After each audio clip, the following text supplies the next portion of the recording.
ములిగిపోతున్నా కూడా నువ్వు టీవీ చూస్తానే ఉండాలనా? కొంపలు ములిగిపోతున్నా కూడా నువ్వు టీవీ చూస్తానే ఉండాలనా? నా టీవీ చూస్తుంటే నీకేమైతుంది అబ్బా? నా అంతలో నేను టీవీ చూస్తుంటే ఇంటికి బంధువులు వస్తున్నారనే ఆలోచనే లేదా? ఇంట్లో ఏమైనా చేద్దాం వెరైటీ గానీ ఏం లేదా? ఏంటి వెరైటీగా చేసేది? నువ్వు అట్లా సాంచుకొని కూర్చుంటే ఎవరు చేస్తారు?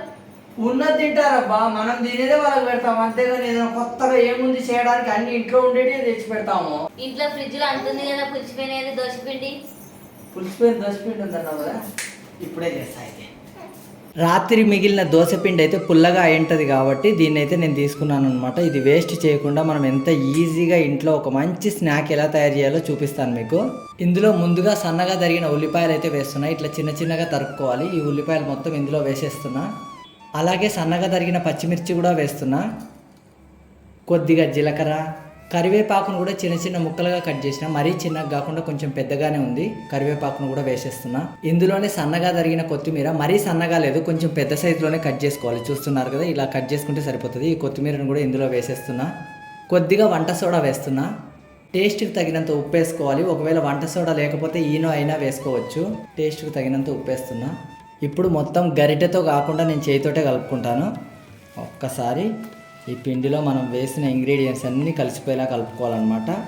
పిండికి సరిపోయేంత క్వాంటిటీలో వేసుకోవాలి ఇంగ్రీడియంట్స్ అయితే. అప్పుడే తినడానికైతే చాలా టేస్టీగా ఉంటుంది. కాబట్టి మనం వేసే ఇంగ్రీడియంట్స్ కొద్ది కొద్దిగా వేస్తే టేస్ట్ కూడా అంత బాగా రాదు. అందుకోసమే నేను కరివేపాకైనా ఏదైనా కూడా, కొత్తిమీర అయినా ఉల్లిపాయలైనా ఎక్కువ క్వాంటిటీలో వేసిన. చూడండి, ఇట్లా మొత్తం కలుపుకోవాలి. ఇట్లా పిండి వేస్ట్ చేయకుండా. పులిసిపోయింది, మనం పుల్లటి పిండి తినలేము, దోశలు పోసుకున్న పుల్లగా ఉంటాయి అనుకున్నప్పుడు ఇలా చేస్తే సరిపోతుంది. పిండిని మొత్తం ఇలా కలిపి పక్కన పెట్టేసుకుంటున్నా. అంటే ఒక 10 నిమిషాల పాటు రెస్ట్ ఇస్తే సరిపోతుంది. స్టవ్ వెలిగించి స్టవ్ పైన అయితే కడాయి పెట్టుకొని కడాయిలో నూనె అయితే వేసుకున్నా. నూనె బాగా వేడెక్కాలి. ఇప్పుడైతే నూనె బాగా వేడెక్కింది. మనం రెడీ చేసుకున్న పిండిలో ఒక గరిటె అయితే పెట్టుకున్నాం. ఎందుకంటే మనం ఈ గరిటెతోటి వేసుకుంటున్నాం. ఈ గరిటెతో వేసుకుంటేనే బాగా వస్తాయి కాబట్టి ఇలా ఒక్కొక్క గరిటె తీసుకోవాలన్నమాట. తీసుకొని ఆయిల్లో అలా వేసేస్తున్నా ఒకే చోట.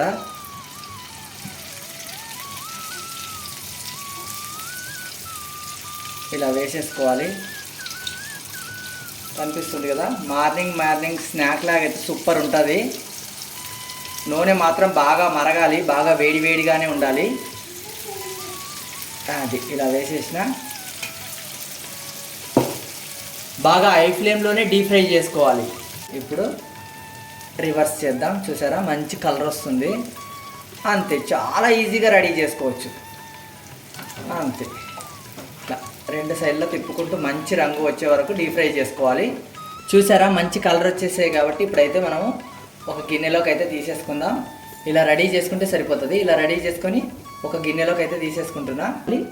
ఇలా వేసేసుకోవాలి. అంతే. మిగతా పిండిని కూడా వేసుకునేటప్పుడు మాత్రం ఆయిల్లో వేసేటప్పుడు ఒక్కసారి కలుపుకోవాలి. కలుపుకున్న తర్వాత ఒక్కొక్క గరిటె తీసుకొని ఇట్లా ఆయిల్లో వేసేయాలి. అంతే, ఒకే చోట వేసేసుకుంటే సరిపోతుంది. అంతే, ఇట్లా వేసేయాలి. చూసారా, చాలా ఈజీగా అప్పటికప్పుడు 10 నిమిషాల్లో తయారు చేసుకుని హెల్దీ బ్రేక్ఫాస్ట్. మనం పనికి రాదు అని పక్కన పడేసే దోశ పిండితో ఈజీగా తయారు చేసుకోవచ్చు. చూసారా, ఇలా మంచి కలర్ వచ్చిన తర్వాత ఒక ప్లేట్లోకి అయితే తీసేసుకుంటున్నా.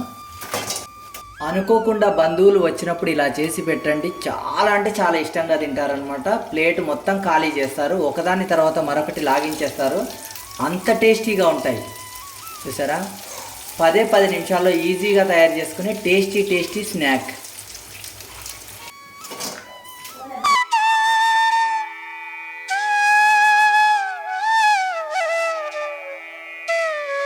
చూసారా, చాలా ఈజీ ప్రాసెస్లో తయారు చేసుకున్నాం. మన ఇంటికి బంధువులు వస్తే మాత్రం అప్పటికప్పుడు చాలా టేస్టీ అయిన స్నాక్ అయితే తయారు చేసి పెట్టచ్చు. మన పిల్లలకు కూడా తయారు చేసి పెడితే చాలా ఇష్టంగా తింటారు. చాలా ఈజీ ప్రాసెస్లో 10 నిమిషాల్లో తయారు చేసుకున్న మంచి స్నాక్ ఐటము. అలాగే మార్నింగ్ చేసుకుంటే టిఫిన్ ఐటమ్ అనమాట. దీనిలోకి ఎలాంటి చట్నీ అవసరం లేదు, డైరెక్ట్గా తినేయచ్చు. అనుకోకుండా బంధువులు వచ్చినప్పుడు కూడా ఇలా తయారు చేసి పెట్టండి. ఒకదాని వెనుక మరొకటి మొత్తం లాగించేస్తారు. చూడండి, లోపటి వరకు కూడా మంచిగా డీప్ ఫ్రై అయిపోయింది. పొగలు వస్తుంది. టేస్ట్ కూడా సూపర్గా ఉంటుంది. మీరు కూడా తప్పకుండా ట్రై చేయండి. ఈ వీడియో కనుక నచ్చితే ప్లీజ్ సబ్స్క్రైబ్. ఇదిగో ఇప్పుడే ఐడియా ఇచ్చింది, పులిసిపోయిన దోశ పిండితోటని కమ్మగా చేసుకొని తీసుకొని వచ్చిన. టేస్ట్ చూడు, వెళ్ళి తెచ్చినా పులిసిపోయిన దోశ పిండితో. చిన్న పులిసిపోయిన దోశ పిండితో కమ్మడి వంట. హెలెన్ తీసుకో. మా హెయిర్ అయితే చెక్ చేస్తుంది, నేను ముందు తినేస్తా. తీసుకోలేగా